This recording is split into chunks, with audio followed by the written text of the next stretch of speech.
Em tuas águas quero mergulhar mais fundo.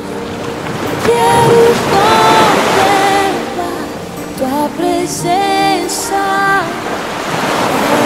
É o meu lugar, nada vai me separar do teu amor. Êxodo capítulo 15. O que fazer aqui? Êxodo capítulo 15, versículo 22, diz o seguinte: Depois, Moisés conduziu Israel desde o Mar Vermelho até o deserto de Sur. Durante 3 dias caminharam no deserto sem encontrar água. Então, chegaram a Mara, mas não puderam beber das águas de lá, porque eram amargas. Esta é a razão porque o lugar chama-se Mara. E o povo começou a reclamar a Moisés, dizendo: que beberemos? Moisés clamou ao Senhor, e este lhe indicou um arbusto. Ele o lançou na água, e esta se tornou boa. Em Mara, o Senhor lhes deu leis e ordenanças, e os colocou à prova, dizendo-lhes: se vocês derem atenção ao Senhor, ao seu Deus, e fizerem o que Ele aprova, se derem ouvidos aos seus mandamentos e obedecerem em todos os seus decretos, não trarei sobre vocês nenhuma das doenças que eu trouxe sobre os egípcios, pois eu sou o Senhor que os cura. Depois chegaram a Elim, onde havia 12 fontes de água e 70 palmeiras, e acamparam junto daquelas águas. Amém? Glória a Deus.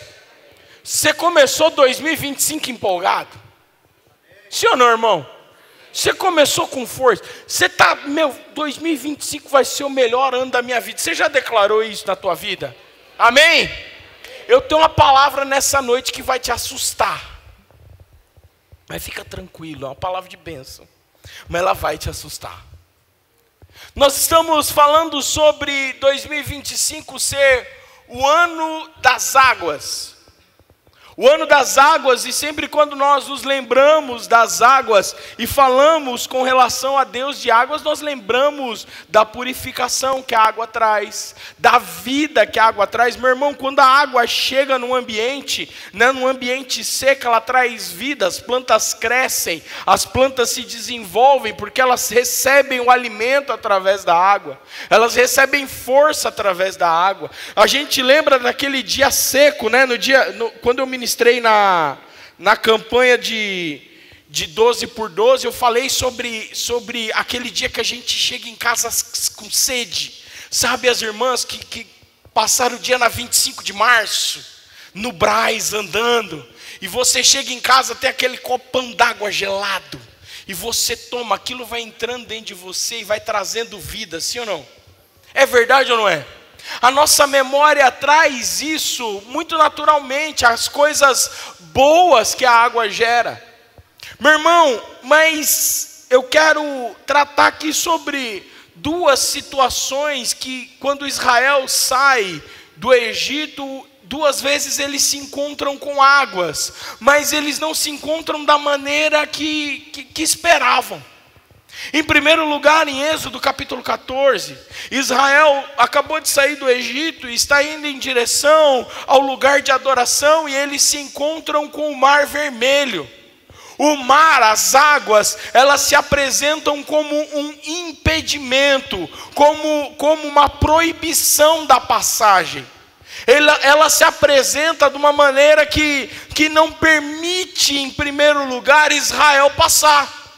A água vem não como uma solução, mas em primeiro momento como um problema.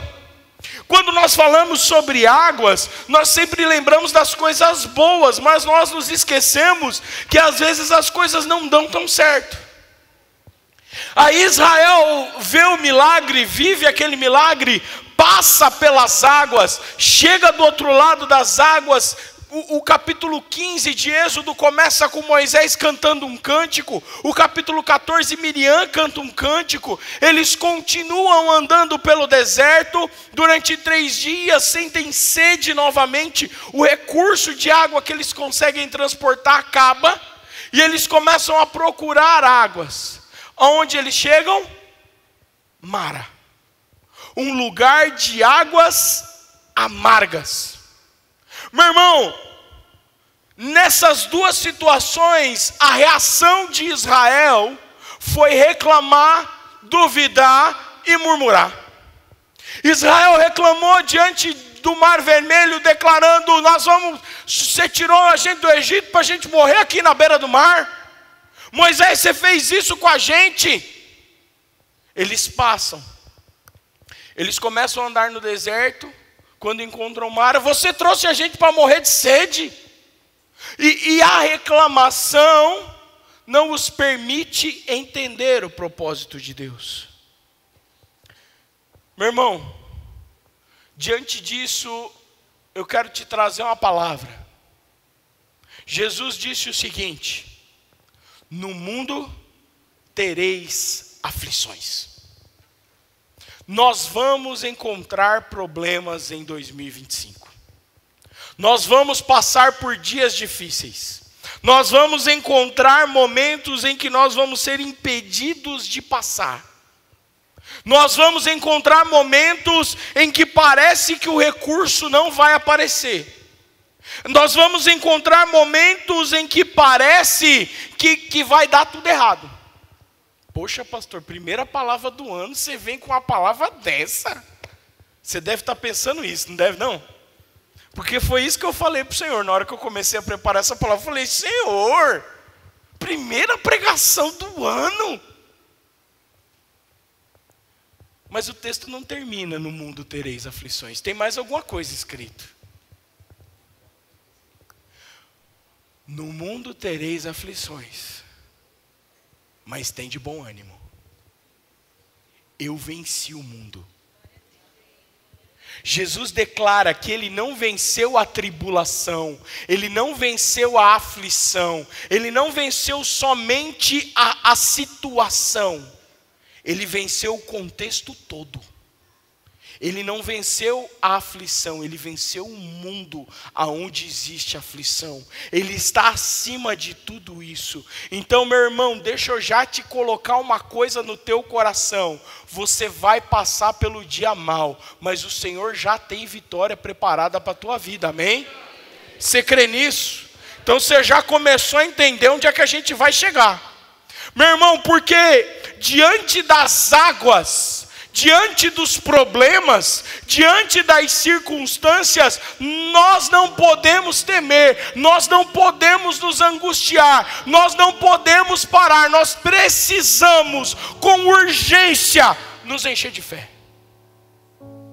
Com urgência nós precisamos entender que Deus muda o significado das coisas para nós que servimos a Ele. Para nós que servimos o Senhor, o significado das situações são diferentes. Vou te mostrar. Em Êxodo 14, quando o mar está diante do povo de Israel, ali para os egípcios foi um lugar de parada, de morte.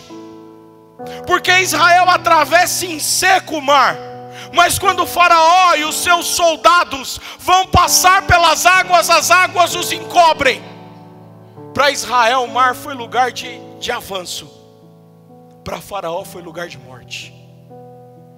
Quando eles chegam em Mara, para todas as nações Mara era um lugar de angústia, era um lugar de morte, eram águas que não poderia se beber. Para todas as nações era um lugar de falta de provisão. Mas aí o Senhor diz: tem um arbusto ali, tem uma árvore, derruba a árvore e joga nas águas.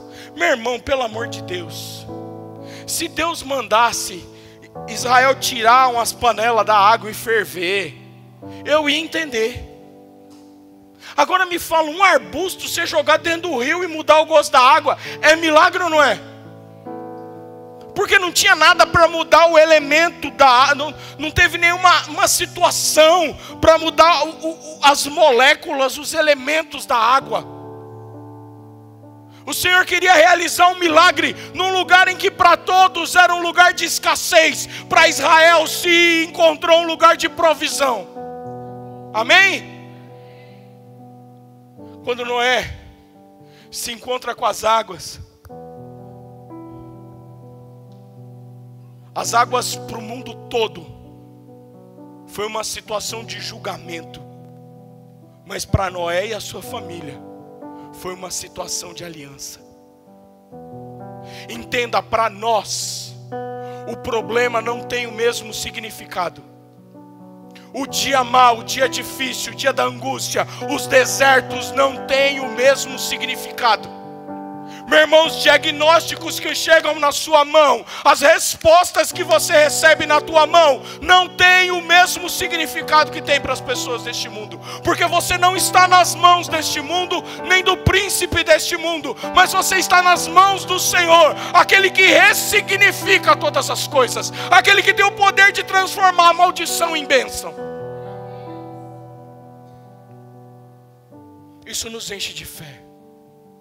Mas isso não muda o fato que a gente vai enfrentar dia mau. Porque é muito gostoso pregar isso, irmão. Você sabe qual que é o grande problema? É viver isso. É fácil pregar e dizer: no dia mau o Senhor estará conosco, Ele não vai nos abandonar, Ele vai gerar algo sobrenatural, Ele vai fazer um milagre, Ele vai trazer cura para a tua vida, Ele vai trazer salvação, libertação para a tua casa, Ele vai trazer algo novo para a tua história. É muito bom pregar sobre isso. Mas você pode ter chegado aqui, as águas já te encontraram desde o ano passado, elas estão te seguindo desde o ano passado, te impedindo.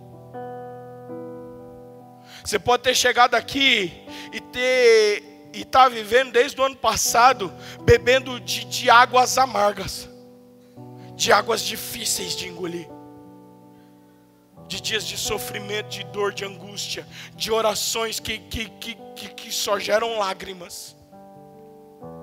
Mas meu irmão, deixa eu te falar, não murmura, não se cansa, não faz igual Israel, não começa a falar: Deus nos abandonou, Deus nos trouxe para o deserto para morrer, Deus nos trouxe para as águas para morrer. Não começa a dizer isso, pelo amor de Deus.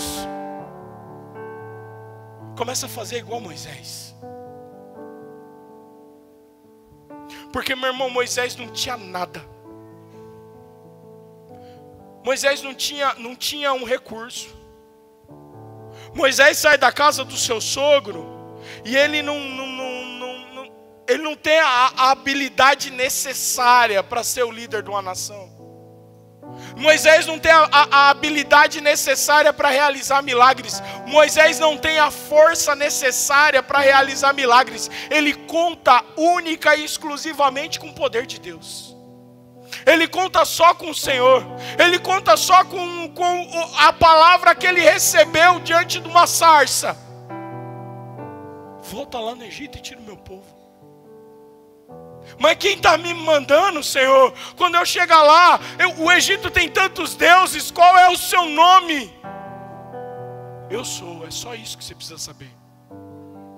Eu sou absoluto em mim mesmo. Não se preocupa que eu vou colocar as palavras na tua boca, Moisés. Meu irmão, entenda, Deus não deu nem de prévio aviso as palavras que Ele ia dar. Meu irmão, Deus podia ter falado: você vai chegar diante de Faraó, aí você vai falar isso, isso e isso. Aí ele vai falar assim: ah, pode ir. Ah, não pode ir mais. Aí você vai fazer isso, isso e isso. Aí você vai dizer assim, aí o faraó vai dizer: pode ir. Aí depois ele vai dizer: não pode mais. E aí você vai fazer isso. Deus não podia ter explicado tudo na sarça? Não ia ser mais fácil? Não ia ser mais simples? Deus dá o projeto escritinho para Moisés. Mas Deus diz: as palavras eu vou pôr na tua boca. O plano eu vou te mostrar no caminho. Porque já pensou se Deus mostra as pragas para Moisés? Se Deus mostra toda a dificuldade que ele ia passar diante de Faraó, meu irmão Moisés ia falar: manda outro, Senhor, eu não vou não, eu estou aqui sossegado, cuidando das minhas ovelhas aqui, que não é nem minha, é do meu sogro. Deixa eu aqui sossegado. Meu irmão, o Senhor está levantando uma geração que está pronta para a cada passo ouvir a voz do Senhor, amém? Por isso, em primeiro lugar, eu já quero te trazer isso. O que nós vamos fazer? Em primeiro lugar, nós precisamos ouvir a voz de Deus, porque essa voz que nos alinha de volta à sua vontade. A voz do Senhor é poderosa, a voz do Senhor ela é forte, a voz do Senhor nós conhecemos, meu irmão. A gente sabe quando Jesus fala, mas o problema é que a gente deixa a conexão ser atrapalhada. A gente deixa as interferências atrapalharem essa voz. A gente já tem a direção de Deus para a nossa vida. A gente tem uma palavra de vida para nós. Nós recebemos uma palavra de Deus para nós. Mas a gente permite que o inimigo nos afaste dessa voz. Que esse mundo nos afaste dessa voz. Salmo 29, versículo 3, a palavra do Senhor diz: a voz do Senhor é ouvida sobre as águas. O glorioso Deus troveja e sobre os mares se ouve a sua voz. A voz do Senhor é cheia de poder e majestade. A sua voz quebra as árvores de cedro, quebra até os cedros dos montes do Líbano. Os montes Líbanos ele faz saltar como bezerros. Até o monte Hermon ele faz pular como um boi novo. A voz do Senhor faz brilhar o relâmpago. A sua voz faz tremer o deserto. O Senhor faz tremer o deserto de Cádiz. A voz do Senhor sacode os carvalhos e arranca as folhas das árvores. Enquanto isso, no seu templo todos gritam: glória a Deus. O Senhor Deus reina sobre as águas profundas. Como rei ele governa para sempre. O Senhor dá força ao seu povo e abençoa, dando-lhe tudo que é bom. Essa é a voz de Deus que fala comigo e com você, meu irmão. Essa voz poderosa, essa voz forte, essa voz que nos impulsiona, que nos envia. Quando eu era menino, mais moço, eu morava com os meus pais ainda, eu comecei a trabalhar. E meu pai me acordava de manhã. Meu pai, ele vinha de manhã e dava uns 2 tapas no meu pé, assim. Ele passava pela minha cama, dava uns 2 tapinhas no meu pé, assim, e ia para o banheiro. Eu sabia que eu tinha aquele tempo que ele estava no banheiro para dar aquela última cochiladinha. Só que, sabe quando você vai dormir mais tarde? E aí você dá aquela cochiladinha que você apaga de novo?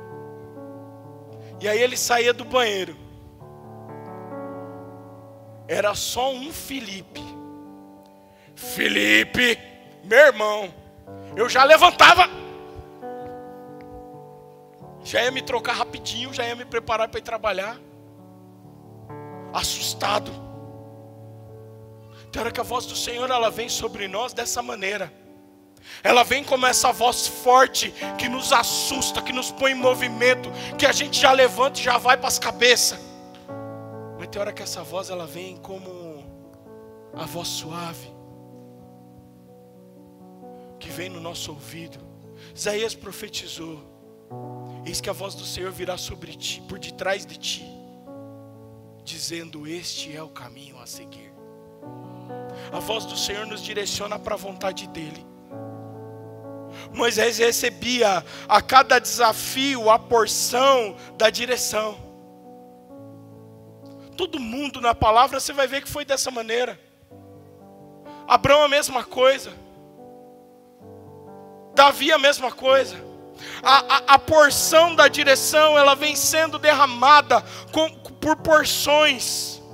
A voz do Senhor ela vem sendo derramada sobre os filhos de Deus, sobre a minha, a sua vida. Essa voz vem trazendo vida. E aí você fala assim: Senhor, mas como é que eu paro para ouvir essa voz? João 10, 27, Jesus diz o seguinte: as minhas ovelhas escutam a minha voz, eu as conheço e elas me seguem.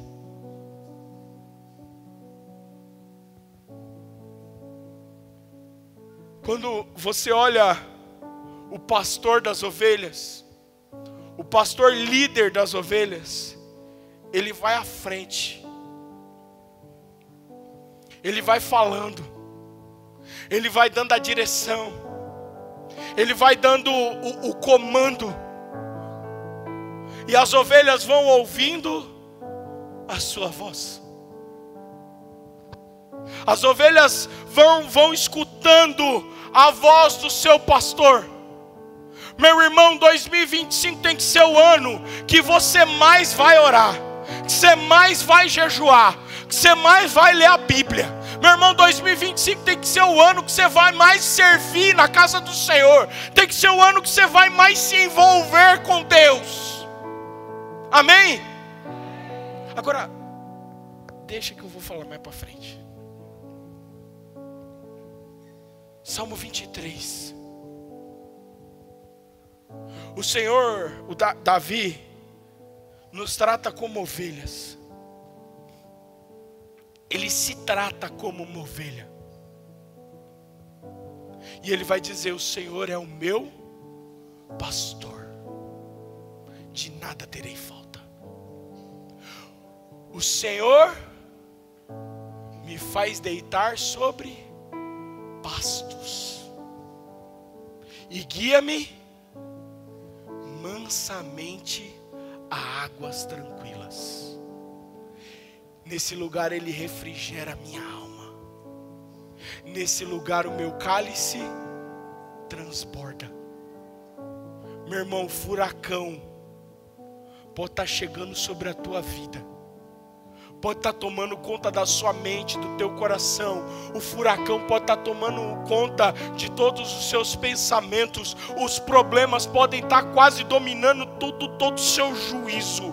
Quando você entra no seu quarto e você fecha a porta, você diz: Senhor, é só aqui que eu tenho vida. Eu preciso das águas tranquilas. Eu preciso do pasto para eu me alimentar. Senhor, eu preciso do refrigério para minha alma. Senhor, eu preciso do meu cálice transbordado. É nesse lugar de adoração que nós ouvimos a voz do Senhor. Só a voz do Senhor pode nos tirar da situação de fracasso e nos colocar de volta no caminho da bênção. Porque você pode ter chegado aqui tomando todos os caminhos que você não devia ter tomado, tomando todas as atitudes que você não devia ter tomado, tendo tomado decisões que você não deveria ter feito, desagradando o Senhor, abandonando a sua fé, abandonando a verdade e dizendo: lá na frente a gente vê. Mas a voz do Senhor continua pronta para te realinhar, para te colocar no caminho, para te colocar em verdade, para colocar o teu coração de volta na presença dEle. Meu irmão, a palavra vai dizer que o pecado faz separação entre nós e o nosso Deus, mas a palavra também vai dizer que todo pecado confessado e abandonado, Ele é fiel e justo para nos perdoar, para nos transformar, para nos limpar e fazer algo novo em nós, amém? Agora, quando a gente ouve essa voz, a gente precisa fazer alguma coisa. Porque não é só ouvir. Porque ouvir a voz, muita gente já ouviu.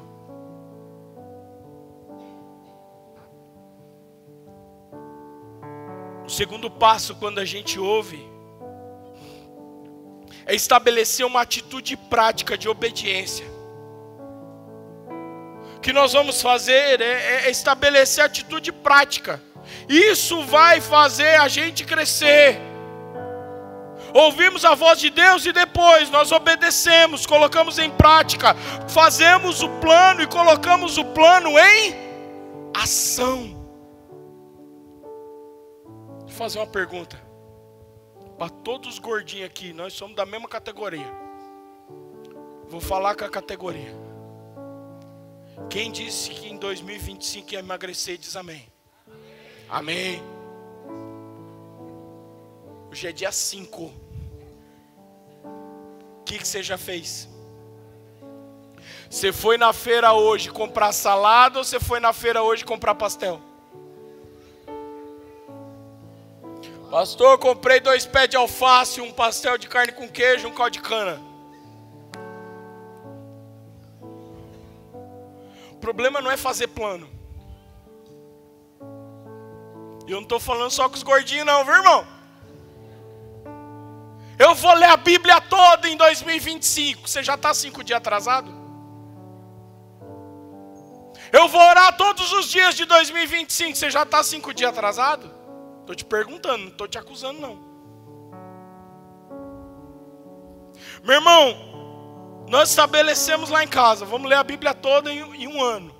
Cláudia chegou, vamos ler em ordem cronológica. Eu falei, pronto. Tá bom, vamos, todo mundo junto, os 4. Tem dia que a gente sabe que não vai dar para ler os 4 juntos. Mas o dia que der para a gente ler os 4 juntos, vamos ler os 4 juntos. Ontem à noite a gente esqueceu. 11 horas da noite, Arthur, Laura, cama. Me chega o Arthur, porque na hora de dormir todo mundo lembra de tudo, né? Arthur, Laura, cama. Chega o Arthur no quarto. Nós não lemos a Bíblia. Fala, Deus. Paramos o filme que a gente está assistindo. Pega lá a Bíblia, vamos ler. Meu irmão, é fácil? Não, porque quando a baixinha vai ler, meu irmão, ela é criança, ela é pequenininha. 3 versículos é meia hora. O duro não é só ler, as perguntas no meio do caminho. Mas por que isso? Mas por que aquilo? E por que não sei o que? Lê 2 versículos e faz uma pergunta. Lê 2 versículos e faz uma pergunta. Pensa 4 capítulos num dia. É pouquinho, mas o plano está sendo colocado em prática. A semente está sendo lançada. Então, meu irmão, não deixa para amanhã o que você tem que fazer hoje. O plano de amanhã não começa, o plano de hoje não começa amanhã. O plano de hoje você tem que começar é hoje. É agora, é tomar uma decisão e dizer, esse é o plano, Senhor. O Senhor me deu o plano, eu ouvi a tua voz. Agora eu vou fazer. Agora eu vou colocar em prática. Jesus declarou em João capítulo 14, versículo 15, Jesus continuou, se vocês me amam, obedeçam aos meus mandamentos. E no versículo 21, a pessoa que aceita e obedece os meus mandamentos, prova que me ama, e a pessoa que me ama será amada pelo meu Pai, e eu também a amarei, e lhe mostrarei quem eu sou. Amém?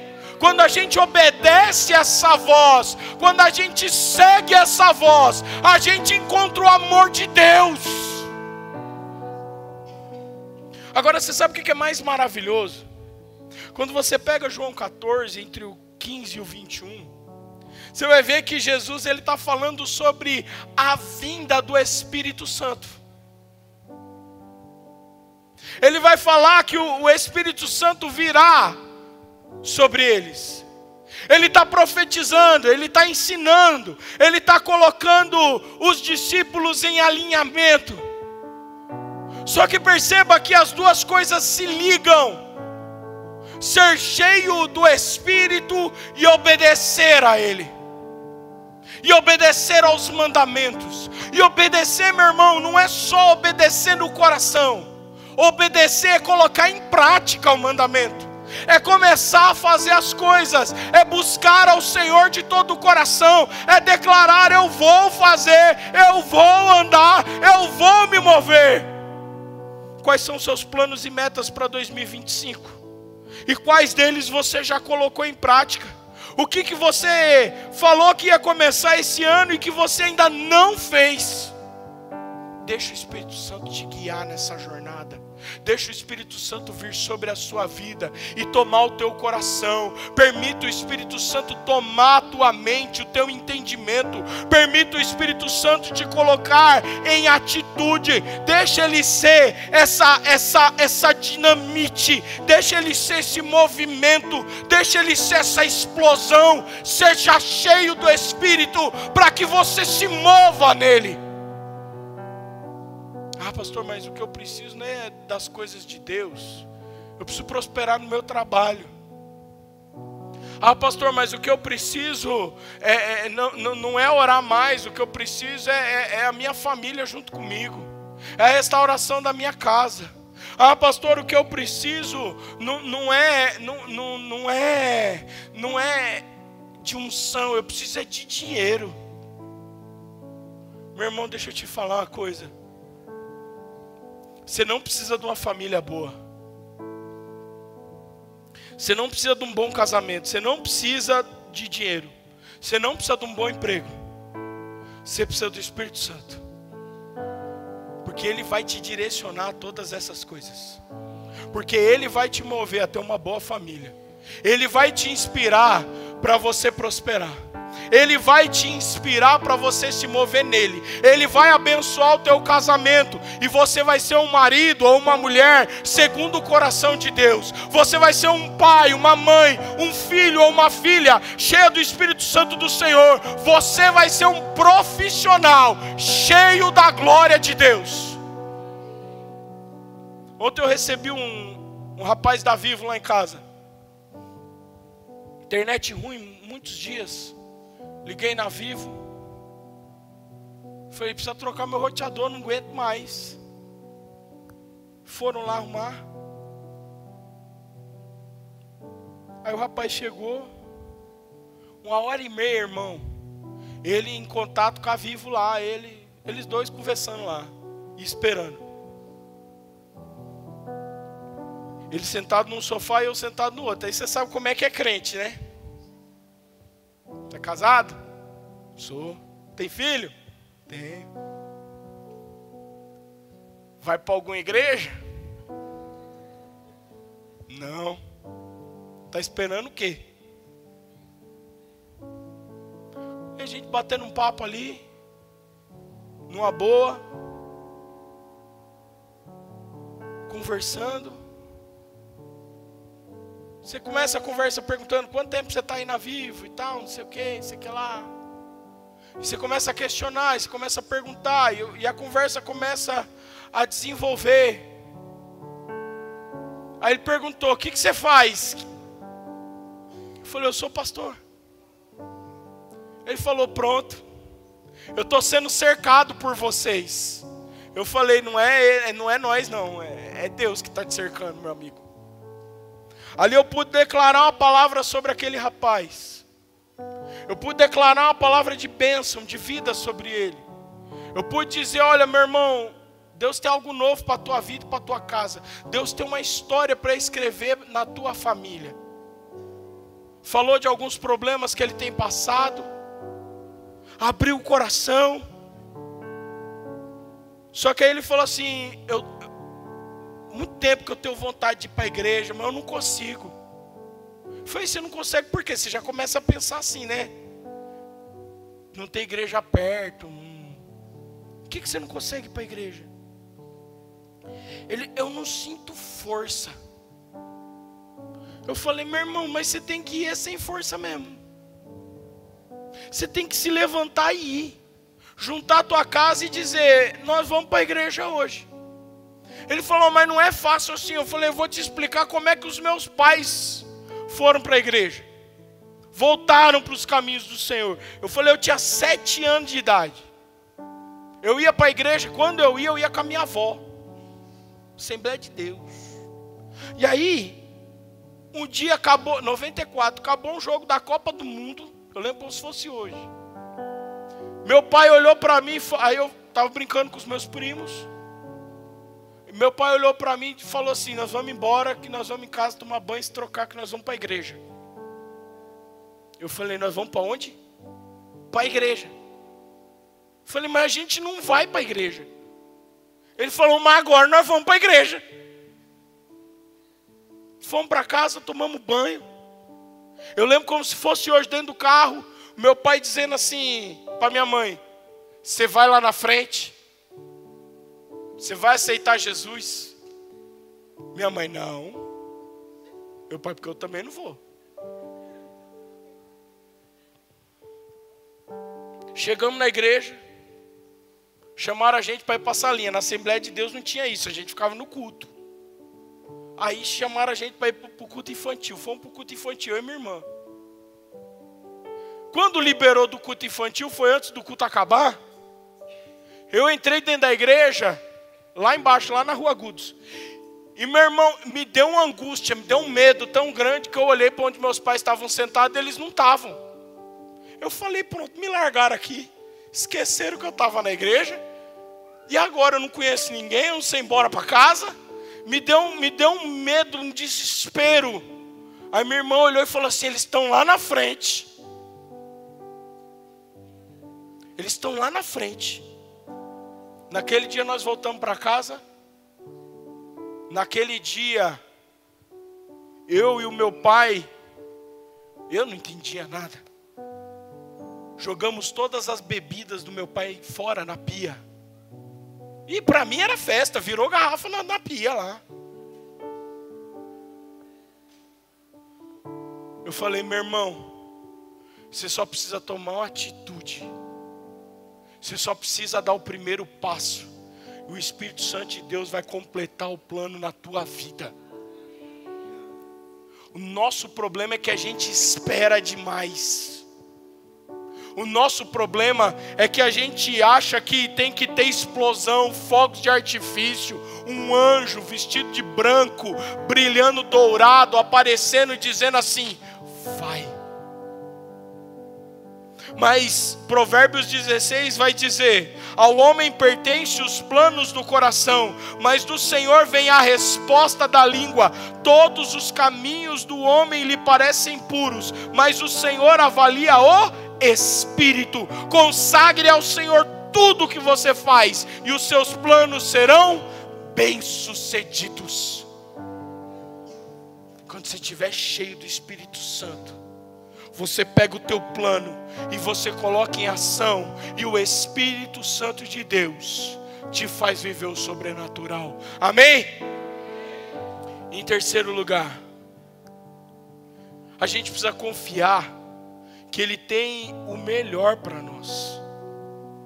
Isso nos traz vida e esperança.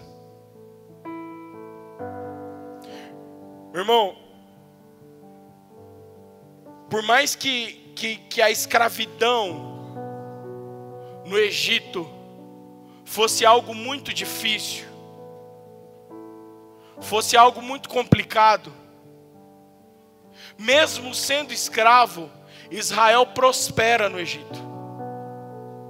Entenda, porque aonde o povo de Deus está, aonde nós estamos, se nós temos a bênção, a mão do Senhor, se nós estamos andando com o Senhor, a gente mesmo com momentos de tristeza, de dificuldade, de angústia, a gente tem uma vida próspera.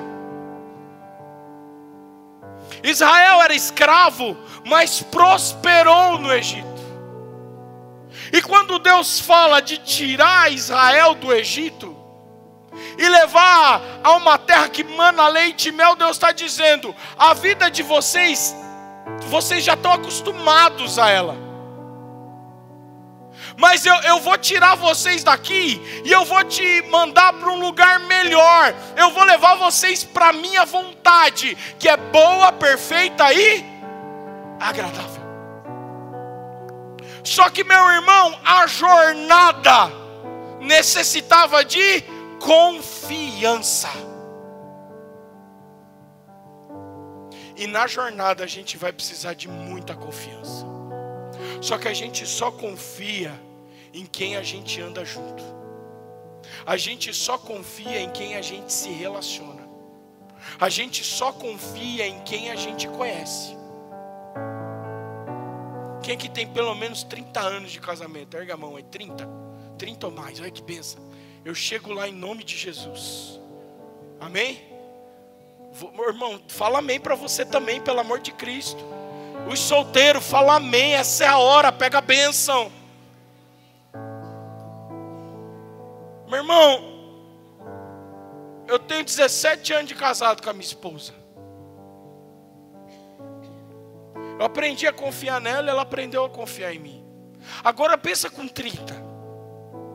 Pensa um casal de 50 anos de idade, um já conhece o outro. Um já entende o outro. Um já sabe tudo do outro. Agora à tarde a gente almoçou. Aí a gente deitou na cama, eu e a Cláudia, eu liguei a televisão. Ela falou, pode desligar.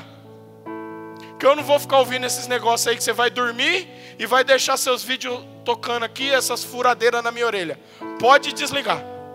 Você vai dormir, quem vai ficar ouvindo sou eu. Como é que ela sabia? Relacionamento, irmão. Eu deitei, daí 15 minutos, adivinha o que eu estava fazendo? Dormindo. Roncando. Essa confiança em Deus, ela é gerada com relacionamento. Eu me aproximo dEle e eu aprendo a confiar nele, porque eu começo a ouvir a sua voz, eu começo a ver o seu plano, eu começo a ver as atitudes dele para comigo, eu começo a ver os milagres, eu começo a ver as provisões, eu começo a ver as respostas, eu vou andando com ele, eu vou aprendendo a confiar. Então nessa jornada, meu irmão, fecha o olho e confia. Confia no processo de Deus, confia no propósito de Deus, confia na mão de Deus sobre a sua vida, porque lá em Jeremias capítulo 29 o Senhor disse para Israel, porque sou eu que conheço os planos que tenho para vocês, diz o Senhor, planos de fazê-los prosperar e não de lhes causar danos, planos de dar-lhes esperança e um futuro. Então vocês clamarão a mim, virão orar a mim e eu os ouvirei. Vocês me procurarão e me acharão quando me procurarem de todo o coração. Amém? Meu irmão, é gostoso demais ouvir isso. Mas sabe qual que era o contexto? Os profetas que se diziam de Deus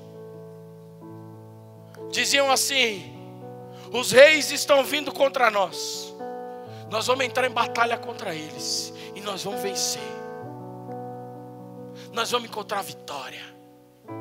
Mesmo com os nossos deuses aqui, mesmo com os nossos ídolos, mesmo fazendo tudo errado, nós vamos encontrar vitória, porque o Senhor é conosco. Jeremias se levanta. Jeremias se coloca em posição e diz: nós vamos perder essa batalha. Deixa eu falar para vocês, os ídolos que nós construímos, os ídolos que nós colocamos nas nossas casas, o coração do Senhor está longe da gente, a gente está longe do coração do Senhor. Nós vamos perder essa luta, nós vamos ser levados cativos. E aí ele profetiza, e aí ele declara: sou eu que conheço o plano que eu tenho para vocês. Vocês vão ser levados cativo, mas esses são planos de paz e não de mal. São planos de fazer prosperar vocês mesmo no meio do cativeiro. São planos de dar esperança e um futuro. São planos de trazer o sobrenatural sobre vocês. E mesmo no meio do cativeiro, vocês me buscarão e vocês me encontrarão, porque eu estarei com vocês todos os dias. Jesus declarou sobre mim e sobre você: eis que estou convosco todos os dias, não só no dia bom, não só quando tem abundância, não só no dia da alegria, não só no dia da saúde, mas no dia da angústia, no dia do medo, no dia da preocupação, todos os dias, até a consumação dos séculos. Jesus está com a gente todo dia, irmão. Jesus caminha com a gente todo dia.